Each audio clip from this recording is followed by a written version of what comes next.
All right, it's great to be here.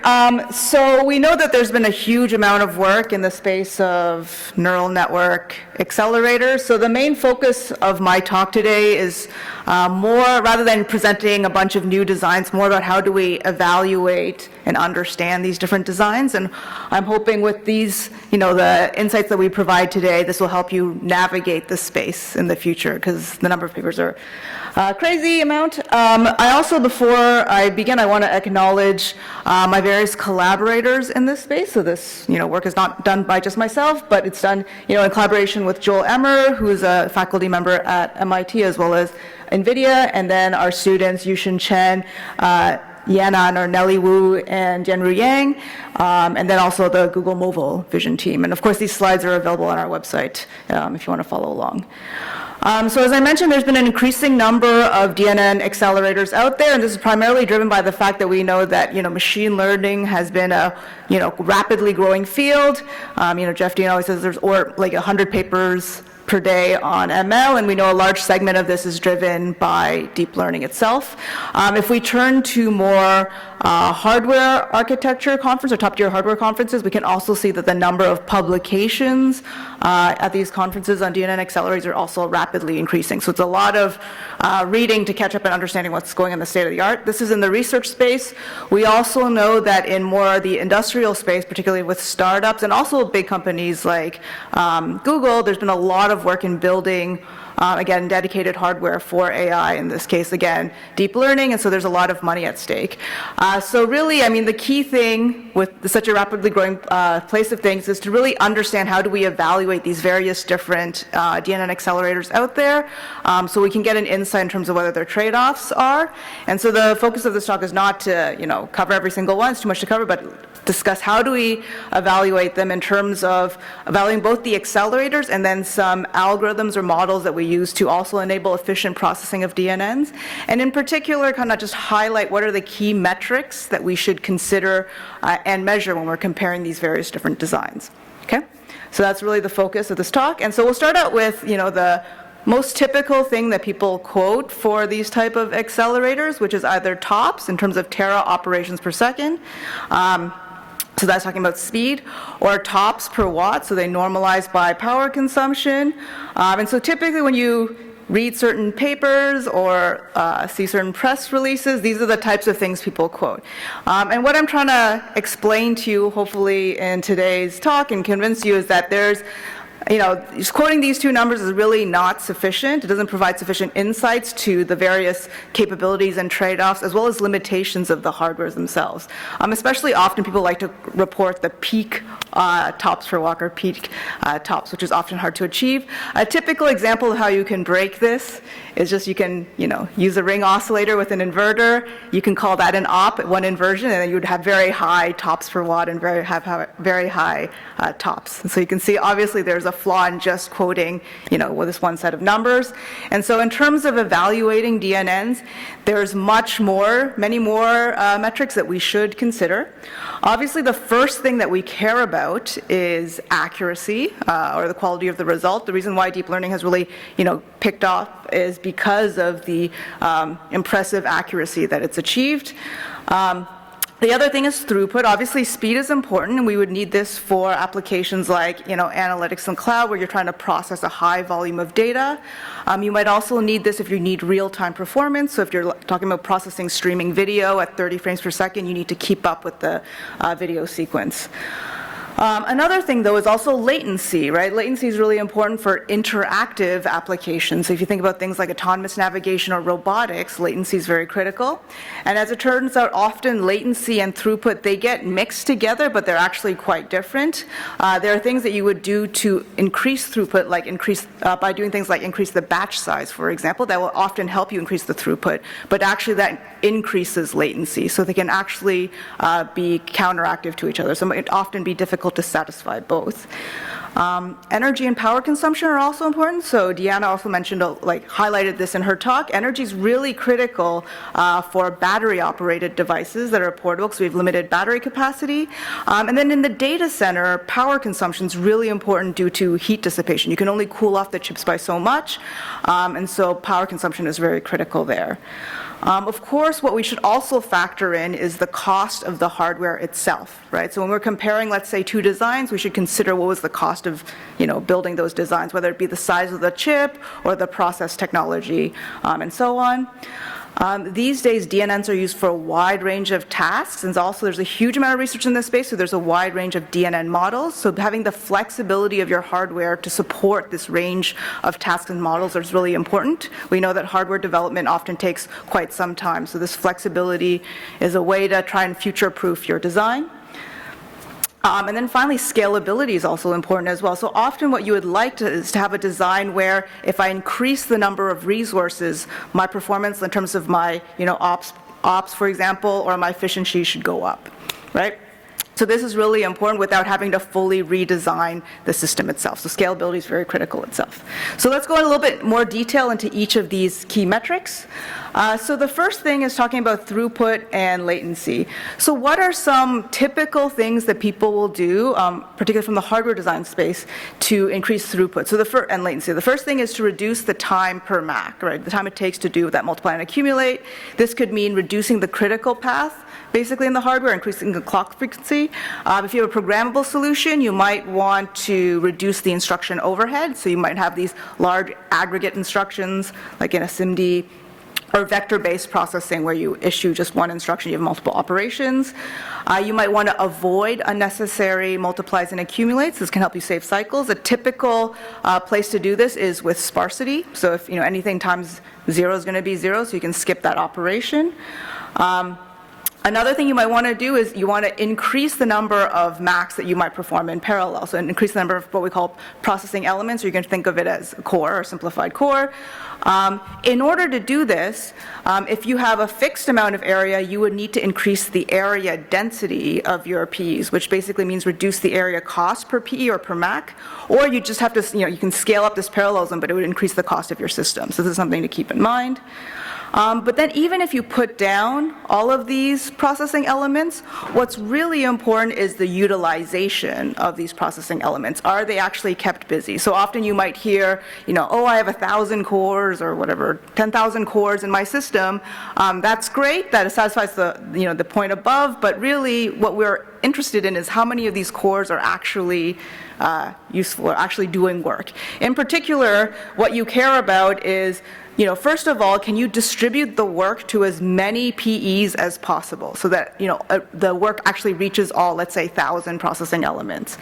Are you able to balance the workload between the different processing elements? So, we all know that if we give, too much work on one particular processing element, that's going to be the one that kind of dominates the overall latency of the system. And then finally, is there sufficient memory bandwidth from the place where we're storing the data to deliver to the PEs themselves? So even though, you might have a connection that reaches them, if you don't have sufficient bandwidth, then the processing elements will be idle. And we really want to minimize that. So these are some of the challenges that we should really think about when we're talking about evaluating the throughput. And then, as I mentioned, latency is also very critical for interactive applications, and this adds an additional constraint that typically you need a very small batch size. Okay, so how can we, go about thinking about these things? So one thing that we did develop within our group is something called Eyexam. It's, Eyexam is labeled based on Eyeriss, inspired by Eyeriss. And the key idea is it's a performance evaluation framework. And what the goal here is to provide a systematic way to understand the performance limits of DNN hardware based on a function of the characteristics of the DNN model, so the network architecture itself, and the DNN hardware design. And so if you want to see more of this, is on archive right now. So we can start here with this plot where the vertical axis is max per cycle, so higher the better, and then the horizontal axis is the max per data, right? And so you can imagine at the very highest, like vertically basically is dictating, your throughput or your performance. The fastest you could possibly go is based on your workload parallelism. Just how many possible multiplies and accumulates can you maximally do in parallel? This depends on your DNN model itself. You might pick a particular data flow, for example, wait stationary, output stationary, basically in terms of which direction of the DNN network are you parallelizing. That's going to limit the amount of parallelisms that you have there. And then you might further, kind of have another constraint, basically the number of actual physical processing elements that you put down, right? And this would be what we would basically call a theoretical peak performance. And this might look familiar. This is actually based on the roofline model from David Patterson back in 2009. If you're familiar with the roofline model, again, it's very similar. It's called roofline basically because as you have higher number of max per data, your speed is primarily limited by the number of PEs. But as you decrease the number of max per data, you're limited by your memory bandwidth, and so then you have this slope. So this is a well-known model to evaluate the efficiency of hardware, and so Eyexam is based on this. So we start, now that we've selected the number of PEs, selected the model, and the data flow, we can, have this model. But what I'm going to show you is that in practice, your performance is going to be much lower than the peak theoretical performance. So for example, out of that array of processing elements, you might have a limited number of P's that are actually active under this array. This could be due to the fact that the dimensions of the array itself or how you map the data onto the array. It could also be due to the storage capacity of the array. So you can imagine if all these processing elements are running in parallel, they might generate some intermediate values. You need to store those values somewhere. And so if you don't have enough storage, again, you can't fully utilize all your PEs. So this is going to actually create a more tighter roofline model. And then within these, as we mentioned, you also need to account for the delivery of the data to even your active processing elements. This could be your average memory bandwidth, which would be on the model, but then also the instantaneous memory bandwidth, which might be lower. So all in all, your takeaway from this should be that you should never accept peak performance as the overall throughput of the system based on the number of PEs. There's many, many factors that will further tighten and reduce the upper bound of the performance itself, right? So again, I invite you to take a look at this paper if you're interested, but in general, the takeaway here is not to accept peak performance as just the performance number. So that's throughput and latency. What we also care about, as I mentioned, was energy consumption and power consumption. And if we look at this plot here or this table here from Mark Horowitz, what we can see is that data movement actually substantially dominates power consumption. So, shown here, what he has is basically the energy consumed by multiplies and adds at various levels of precision, shown in blue. But you can see, reading from a very small on-chip memory, 8K byte of on-chip memory, doing a 32-bit read is going to be 5 picojoules, which is going to be more than a 32-bit floating point multiply. And then reading from off-chip memory is going to be even more expensive, orders of magnitude more expensive. For example, reading from DRAM. So really what you want to do here to minimize energy consumption or power consumption is exploit data reuse, meaning that if I read a piece of data once, can I use it multiple times for multiple operations? Because data movement's really what's dominating the overall energy cost. You could also further reduce the energy cost per multiply and accumulate. This could involve, designing new multipliers and adders with lower switching activity and capacitance. Again, if you're looking at a more programmable solution, you might want to reduce the instruction overhead here. Again, you also want to avoid unnecessary MACs by exploiting things like sparsity. If you can skip the MAC itself, then you don't have to consume that or expend that energy. There's also a very tight relationship between power consumption and throughput, right? So power, as you recall, power consumption is limited by the heat dissipation of the system, right? And so the power consumption is actually going to limit the maximum number of MACs that you can perform in parallel, right, because of that upper ceiling. So you can't go very fast if your power consumption is limited. The way that you can actually ensure you have or perform more MACs in parallel is to improve your energy efficiency. If you can improve your energy efficiency for the same power ceiling, you can do a lot more multiplies and accumulates in parallel. All right, so one thing that we've been looking at within our group is how to develop tools to evaluate energy efficiency. In particular, is there a systematic way to do this, to evaluate and compare the wide range of DNN processors out there? And if you can have a systematic way of comparing them, you can also explore the design space, so potentially automate it. So this, kind of tool to do this evaluation has two key components. The first part is what we call Accelergy, and this is an early stage energy estimation tool that allows you to estimate the energy at the architecture level, right? So basically all you really need to do is define things like the number of processing elements, the size of the memory sizes in the memory hierarchy, the number of the on-chip network that you use.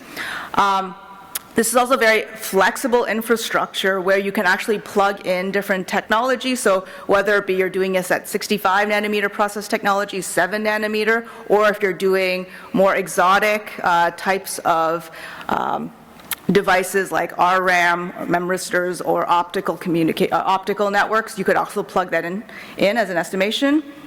And then you have Time Loop, which is a tool from NVIDIA, which basically figures out the mapping of the DNN onto this architecture, and so it gives you some action counts, like how often it hits certain memories and so on. And then based on those actions, Accelergy will kind of pull together the architecture model, the technology, and the action counts and give you an energy estimation.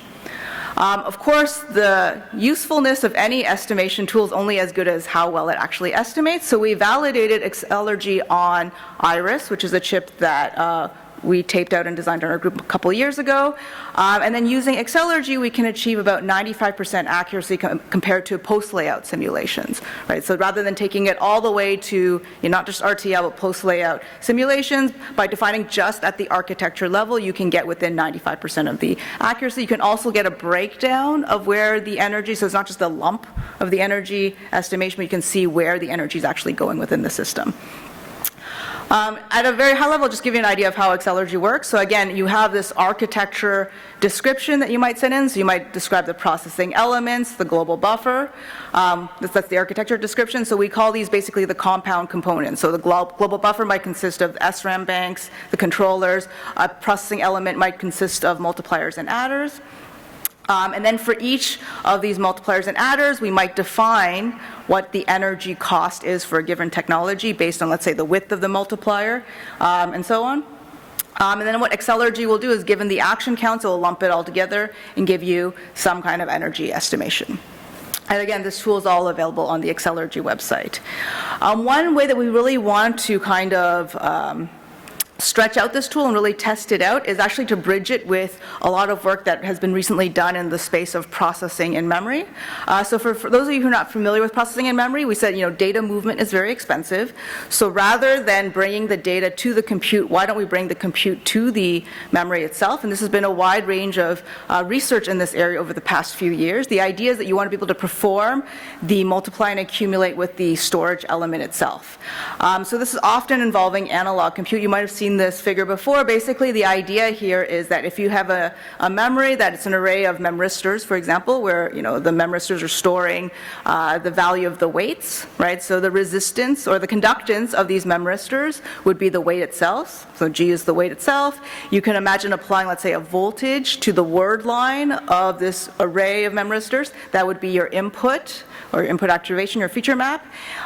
Basically based on Ohm's law, the voltage applied to this conductance will generate a current, so that's kind of the product, right? There's the multiplication, and then based on KCL, you're obviously going to add the currents together, and that's the summation, right? So this is like a very kind of a free multiply and accumulate. You can kind of think of it like that. Again, this is all done in the analog domain. Typically the multiplication can be done with these resistive devices, or if you're looking at flash and SRAM, they can be based on the IV curve characteristic of the transistor or the local capacitor. You can do this with either current summing or charge sharing. And of course, there's a lot of challenges associated with this in terms of things like variations, and also, the cost of the analog to digital and digital to analog conversion, because you need to process in the analog domain, but typically you store in the digital domain. A typical architecture for this type of processing involves kind of building a matrix vector multiply, right? So we all know you can transform these DNN workloads into matrix vector multiplications. And so this is just a toy diagram how that might look like. And then the benefits of this is that you're reducing weight data movement, because basically you're doing the compute where the weights are stored. So green, it basically indicates where the weights are stored. And also the reads from the memory is reduced because you're only reading out the accumulated partial sums as opposed to reading out each weight. You have increased memory bandwidth, right, because you're accessing, in theory, potentially all the weights at the same time. So you have very high utilization and high bandwidth.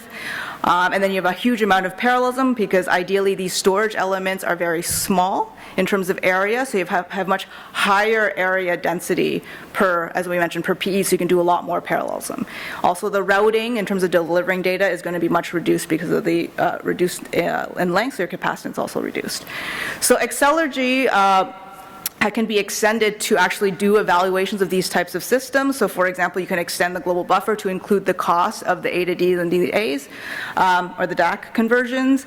You can update the cost of the multipliers in terms of the memristor cost. And we actually validated this, so this is something that we'll be publishing at ISPAS, hopefully in 2 weeks if ISPAS goes through, which is basically like showing you can, with Accelergy, get energy breakdowns across different layers, and also replicate some of the energy costs of existing papers, again, using this Accelergy tool. Again, this is just a very high-level modeling tool, but allows you to do, a range of DNN processors out there.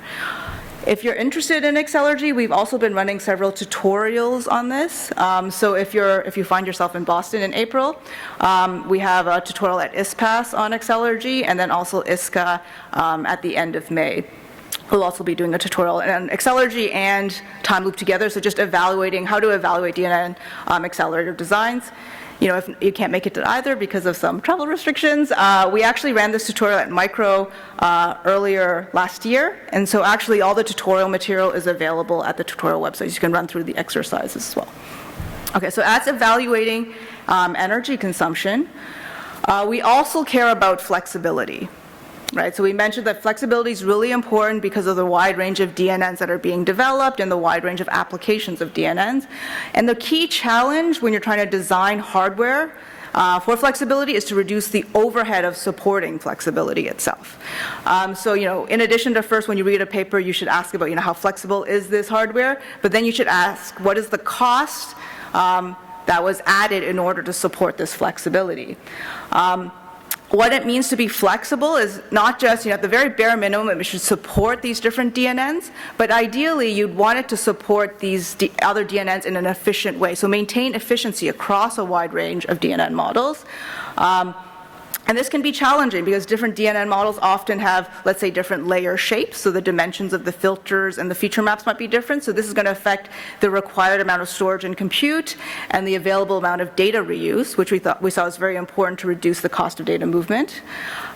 You might also have heard of a lot of work looking at using different precision for the different data types and different layers, like the weights and activations and partial sums and so on. The question is, when you have this varying precision, what is the overhead of adding that flexibility in the hardware?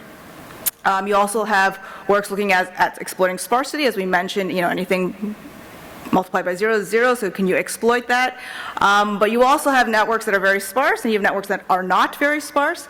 So, what is the cost of exploiting this sparsity, and basically how efficient is this piece of hardware across this range of sparsity, or basically by sparsity we mean number of zeros in the weights and activations. And then of course there's various types of DNN layers, not just convolutional or fully connected, but we know there's transformers and so on, and different activation functions. So can we actually support that efficiently? And then finally, there's scalability. As we mentioned, it's important to be able to increase the performance if we add more resources like more PEs and so on. And so how does the hardware scale? And so this is, as I mentioned, increasingly important given the wide range of efficient DNN algorithmic solutions that are out there. In fact, what happens is with things like pruning and efficient network architecture and reduced precision, it actually widens the range of DNN models out there. And so if you are a hardware designer, you actually, unless you own the full stack, you actually have no control as to what types of techniques the algorithm designer is going to apply on the workload that they want to run on your DNN on your hardware itself. So you need a lot of flexibility in your DNN processor.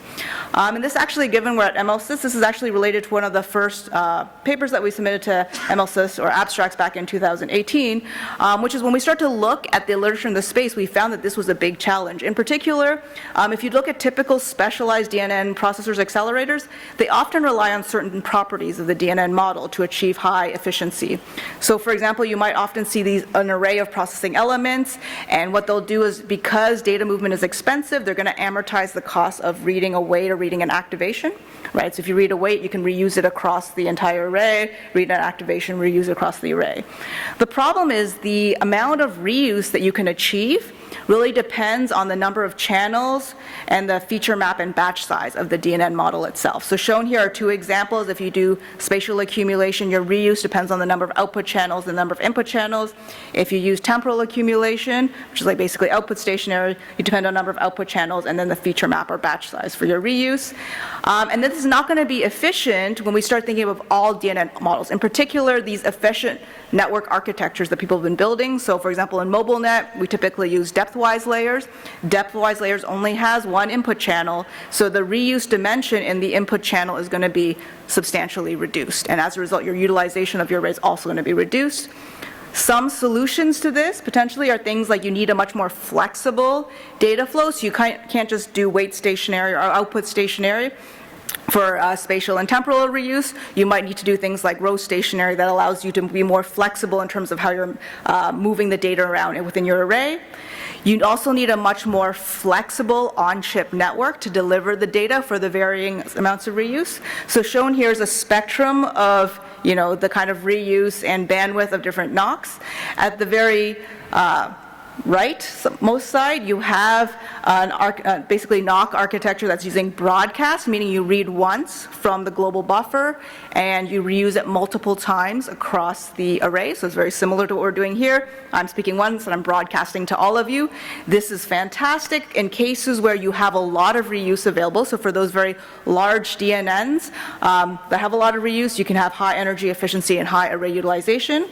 On the other end, though, when you have very limited reuse, so for these efficient or compact networks, or for fully connected layers, you actually prefer your NOC to be more kind of unicast, where from the global buffer they have unique connections to each processing element, so that each processing element can receive a unique piece of data. We would say that this is high bandwidth, very low spatial reuse, and that's what you would need in order to ensure that all of your processing elements are working.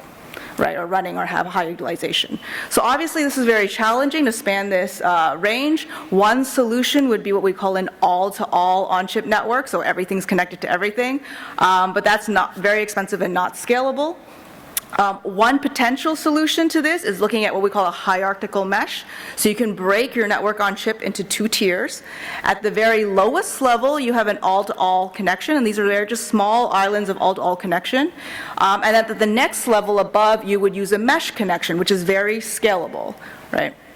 And so by doing this, you actually can support that wide range of delivery patterns, from high bandwidth to high reuse to delivery patterns in between in terms of group multicast and interleaved multicast, right? And so this is actually at the core of the next version of Eyeriss. So the second version of Eyeriss, which is clearly trying to balance flexibility and efficiency. So it can support, using this hierarchical mesh, it can support a wide range of filter shapes, both large and compact, in an efficient way. This includes different layers, not just convolution fully connected, but depth-wise and so on. Shown here at the top is just some results it has on MobileNet. And when you compare V2 to V1, you're getting up over an order of magnitude speed up. Another thing which we don't have time to talk about is the second version of Eyeriss also efficiently supports a wide range of sparsity, both dense and sparse. And because of that hierarchical mesh, it's very scalable. So we can scale it up to over 10,000 PEs, and you would get also a speed up there. And so again, when you compare it to Eyeriss V1 in terms of energy efficiency and throughput, it's an order of magnitude higher. Okay. So now we've already talked about the various key metrics, so how can we actually put them together? Or what should we ask in addition to getting the metric? So we said accuracy is important. What's also further important, or digging a little bit more deeper, is that you shouldn't never just accept accuracy as a number and be satisfied with it. Obviously it matters how difficult the data set was, or what task it was performed on. And the reason for this is difficult tasks typically require more complex DNN models. For example, you would never accept, let's say like MNIST, for example, is going to be much easier than CFAR 10, which is easier than ImageNet. We know that, back in the 1900s, Jan LeCun already got 99.5% accuracy on MNIST, but that would be very difficult to achieve on ImageNet, right? So if you got 99% accuracy, you would be worse than state-of-the-art compared to MNIST, but you would be state-of-the-art in ImageNet. So it's really important to figure out the context of what this accuracy number is. So you should never just accept accuracy as one number. You should dig much deeper. And again, this is because there's implications in terms of the complexity of the model that the hardware needs to support. Throughput, we already spent some time on this, so not just the number of PEs, not just peak performance, but you should care about utilization. Ideally, you'd like to see runtimes reported for running specific DNN models. Latency is really important, so what is the batch size that was used in the evaluation? Energy and power consumption. So you'd want the power consumption for running specific DNN models, but more so you also don't just care about the processor or chip power. You often see this at certain conferences that focuses on chips or processors, but you also care a lot about off-chip memory access and memory bandwidth. So you want the whole system power, okay? Hardware costs, so again, you shouldn't compare a $1 design with like a $1 million design. They should be apples to apples, and the things that affect costs are things like on-chip storage, number of PEs, chip area, and process technology. And then of course, flexibility is really important. So ideally, you would report the performance across a wide range of DNN models. MLPerf already provides some of those models. And ideally, you'd actually define the range of DNN models that the hardware efficiently supports. And so I just really want to give some examples to how, why you need all of these metrics for a fair evaluation of the design. So some examples of what can happen if certain metrics are omitted. Let's say, someone reports accuracy but doesn't give a specific data set or task. You can imagine someone could run a simple DNN and claim low power, high throughput, and low cost. However, when the processor is being applied to a meaningful task, a much more difficult task, it might not work. Without reporting off-chip memory access, one could build a processor with only multiplies and accumulates, and then claim low power, high throughput, high accuracy, and low power. However, of course, when you're evaluating system-level power, the memory accesses could be substantial and maybe prohibitive. Another thing to just also consider, because DNN processors cross many communities, is there's a big difference between measured and simulated results, obviously, and so when you look at simulated results, you should kind of maybe factor in some extra room or margin that is typically built in for measured systems. So how could you tie this all together? So an evaluation process of a DNN processor or accelerator could be the following. First, of course, you ask, what is the accuracy for a given task? That determines if it's good enough, right? If the accuracy is really poor, then maybe you just don't even care. Then you might care about the latency and throughput. That's going to tell you if it's running fast enough and can it do real time and react to the environment. Then you might ask about the energy and power consumption, and this is going to primarily dictate the form factor of the system. Is it something that can fit in your pocket, or does it go in the cloud, or be in a desktop system? What is it? And then what is the cost? This is going to be primarily dictated by things like chip area. It might be the interconnect from the chip to the off-chip memories, and this is going to dictate what would one pay for this type of solution. And then finally, flexibility. So, what are the range of tasks that it can actually support and satisfy these constraints? So one last thing I want to bring in, because it's like a systems and ML conference, so we hear a lot of, kind of things about co-designing both the algorithms and the hardware together. And the idea here is that by optimizing both of these, we can achieve what you couldn't do with each alone, right? Of course, when you're talking about changing the algorithm, it's really critical to evaluate its impact on accuracy. I think that can go without saying here. But this also requires a better understanding of what is the quality of the baseline or the initial DNN model, and again, the difficulty of the task and data set. Ideally, this was also highlighted in one of the papers from MLSys this year. You'd like to sweep the curve of, let's say, latency and energy, of accuracy versus latency and energy, as opposed to just seeing one particular point, okay? Another thing is, does the hardware cost exceed the benefits, right? So, for example, often to support things like variable precision or sparsity, you need to add extra hardware, right? And that's going to add extra cost. It doesn't come for free. And so what is the cost of that? That exceed the benefits. Also, the granularity of this flexibility also matters. So should I be able to scale every single bit from 1 bit, 2 bit, 3 bit, 4 bit? Or should I be able to identify all possible zeros, or do they have to be more structured or groups of zeros? Evaluation. I really want to encourage you all to also avoid evaluating the impact based on the number of weights and max. That's, easy to count, but it might not be sufficient for evaluating things that we care about, like energy consumption and latency at a systems point of view. And again, this is something that we highlighted in our SysML paper in 2018, which is basically that with all of these different algorithms, they're great to make DNNs efficient in theory, but they unfortunately focus on max and weights. And really what we care about from a systems point of view is the energy savings and the latency, reduction in latency. If we think about where does the energy go, again, I can't emphasize this enough, it basically depends on data movement, right? So it depends on things like where are you storing the data, where are you reading it from, are you able to reuse the data? We know that things like farther and larger memories are going to consume more, so you can either read the data from a very small memory near your ALU where you're doing your Mac, or you can read it from off-chip DRAM, which is super expensive. And so the energy of the weight or the data that you're fetching depends on the memory hierarchy and the data flow. So you can't, for example, just count the number of weights that you have and say, oh, it's going to be very energy efficient, right? So you need to have some way to evaluate the energy cost. So you can build various models and systems to do that. So Deanna mentioned neural power. Another approach is we also looked at building an energy evaluation methodology. This one was first based on Eyeriss. Basically, you take in the DNN shapes, right, the size of the filters and the feature maps, as well as the sparsity of each of these, and it breaks it down in terms of guessing where or estimating where the energy cost will be in terms of different levels of the memory hierarchy, as well as different layers. So this tool is available on the energy estimation website.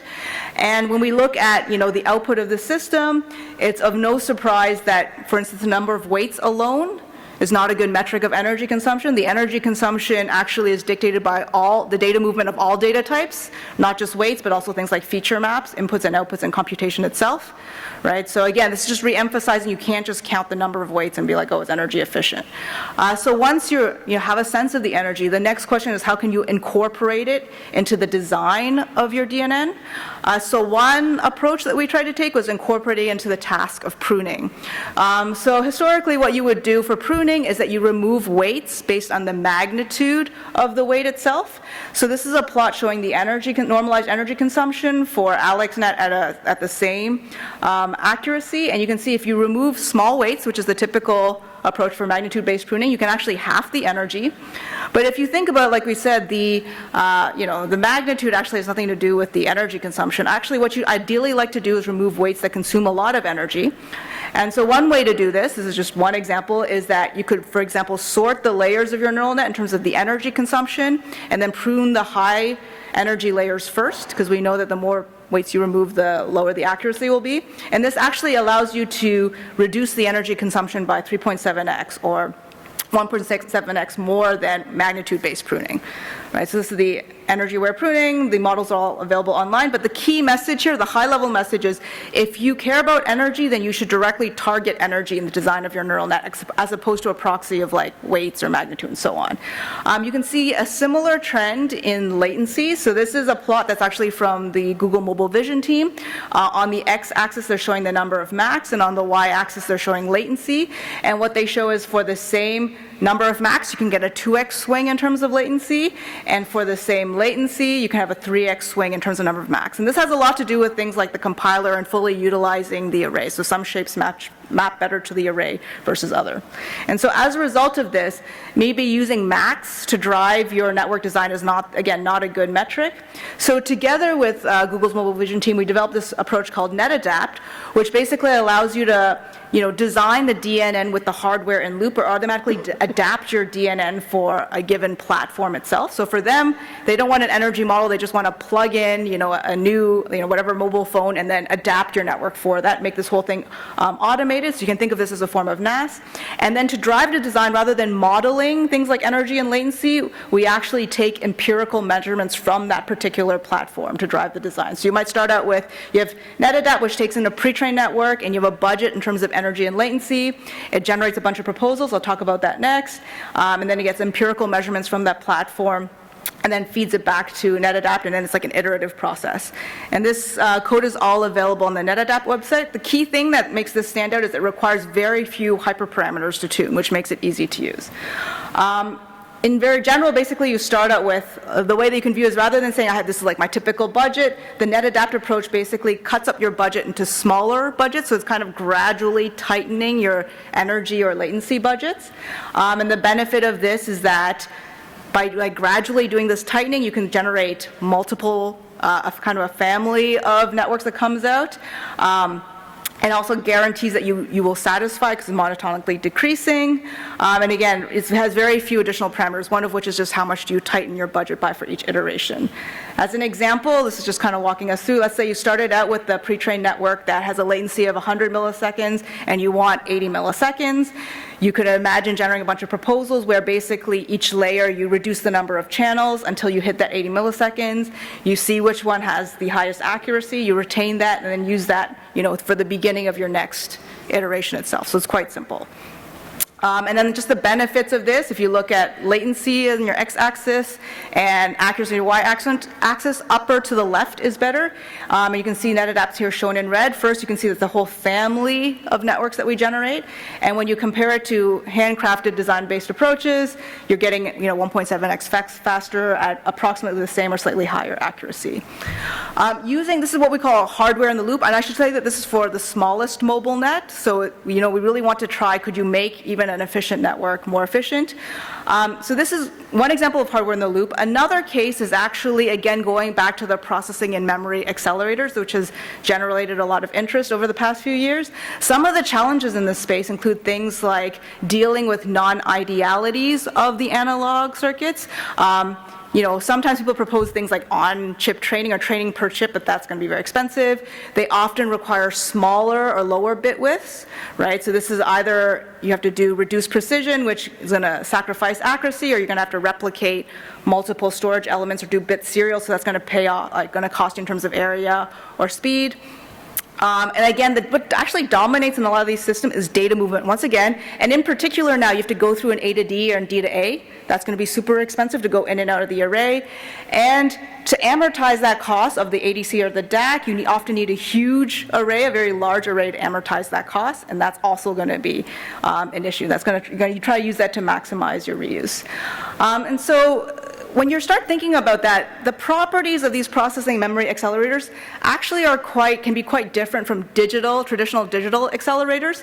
And so what we looked at is maybe what we should be doing is actually designing a separate class of DNNs for this processing and memory. We shouldn't, just take existing DNNs that are designed for digital processors and use them in these processing and memory arrays, which is what typically is being done. So just some examples of why that's the case. So for example, we profiled a bunch of DNN models, and we added a bunch of noise to see their resilience, because we know that processing and memory is very noisy. And you can actually see that the highest scoring DNN without noise is actually not the most robust to that, and actually drops quite quickly. And so maybe the DNN that you want to select for processing and memory is not necessarily the one that achieves the highest accuracy with no noise. Another thing is often, as we saw, to make these more efficient networks, we reduce the number of weights in these DNNs with things like MobileNet, but that's actually not very attractive to processing and memory, where the cost of data movement for the weights is very, very efficient, right? Actually, the weights don't move at all. So in fact, you might want to rethink how you actually design your DNNs to best exploit these processing and memory arrays. Another thing is they tend to have very large arrays, as we said, to amortize the cost of the peripherals, like the A to D and D to A's. But if you have designs with very small weights, you're not going to fully utilize the array itself. And so then the current trend of basically doing deeper and smaller filters, while they might be good for digital accelerators, they might not be good for processing and memory. So if you're interested in this, I would invite you to take a look at our IEDM paper from last year. And then just at the very high level, again, some other design considerations for co-design. You should always consider the time required to perform the co-design, not just the final dot, right? This is affected by things like the difficulty of tuning, so like the number of hyperparameters, and then the uncertainty in the relationship between the hyperparameters and the performance. Other things that affect accuracy, latency, and energy, things like data augmentation, preprocessing, optimization algorithm, hyperparameters, learning rate scheduling, batch size, training time, and libraries. So these can also conflate the results, so it's hard to understand the trade-off of the approach. One might also want to ask, how does an approach perform on different platforms? So is, this approach, when you're talking about co-design, does it just work on this one platform or on a range of platforms? All right, so to summarize, the first highest level takeaway I could say is the number of weights and max are not sufficient for evaluating energy consumption and latency, so you should directly target the metrics that you care about from a systems point of view and try and incorporate that into your algorithm. Many existing DNN algorithm or DNN processors rely on certain properties of the DNN which can't be guaranteed given the wide range of DNN algorithms out there, so we need to design hardware that's sufficiently flexible for that. And then again, in general, you want to evaluate your DNN hardware on a comprehensive set of benchmarks and metrics. MLPerf is one start, but just in general, whether you are writing papers or you are reading papers and press releases, these are the types of questions I hope you guys will ask, and it'll help move the field forward more. Of course, as I mentioned, I want to acknowledge my collaborators and my students who do most of this work and our various different sponsors. We've actually, over the past few years, generated a lot of resources on this topic. So if you are interested in this topic, first I would just invite you to take a look at our proceedings paper. It's about 30 pages. It covers this topic. We've also recently completed a book on this particular topic and should be coming out in a month or so. Actually, there's excerpts of the book online on our tutorial website, so if you're interested in that, I invite you to check that out. Right now it's talking about the details of processing in memory, if you're interested in that. And then we'll announce updates to the book on our website.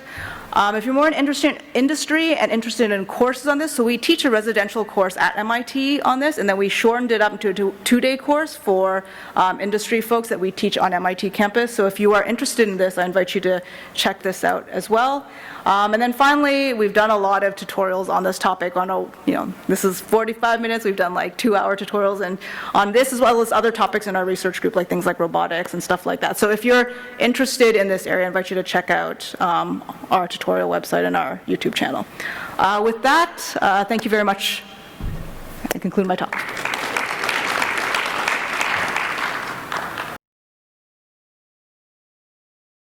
Yeah. One challenge is as you change your hardware or your model, the mapping might change, memory layout might be suboptimal.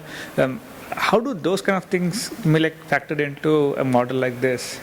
Yeah, that's a great question. I think, there's a lot of people working on these compilers from the algorithms to the back end, like TVM is one good example. Yeah. I think Facebook also has Glow and stuff like that. So I think that's one way to kind of bridge the two. And I think that's really important because that's going to affect the performance of an algorithm on a particular hardware. And then the question is to go up one level and ask, well, how can I change the algorithm after that? Yeah. Because look at even Glow or TVM, they expect you to write the innermost loop or the lowest level units yourself and then build on it. But when you're doing co-design, it's... Yep, so you should ask those people working in that research area that how can they extend it more. I think that's definitely a need. Any other questions? So I have one question. So you give a comprehensive view on the effective node, so we can potentially improve the acceleration efficiency with emerging algorithm. For example, new algorithm come out quickly. So looking forward, what do you think knobs? Should we look at similar knobs? You just talk about which there are some new knobs we haven't had been missing. Oh, in terms of knobs or in terms of the target? Knobs to enhance the efficiency. I'm pretty sure there's more knobs to think about. I think the key thing, and even for our own research, we do this. What is your final goal? And then you can find your knobs to get there. And I think what I'm just trying to advocate is your final goal should not be max and weights, but it should be system level issues. If you're trying to solve a system level problem like energy and latency, and cost and all the other metrics we talked about, and then what are the best knobs to push for those particular metrics as opposed to weights and max. So can I view it's a more customization for that particular problem or scenario, right? I think you could do customization. Obviously, domain-specific hardware is becoming increasingly important, but I think one of the challenges in domain-specific hardware is how do you also keep it flexible. So you can be specialized, but you need to understand like the range of workloads that you need to support, and can you support that efficiently by minimizing overhead. I think often what will happen is you don't want to do one-point solutions, right? You can be super efficient by doing only one thing, but in practice you want to be able to do a range of things, and that depends. What is the range? That depends on the application. Okay, thank you. Thank you. So other questions? It's fine. For that, let's thank Vivienne for the nice talk.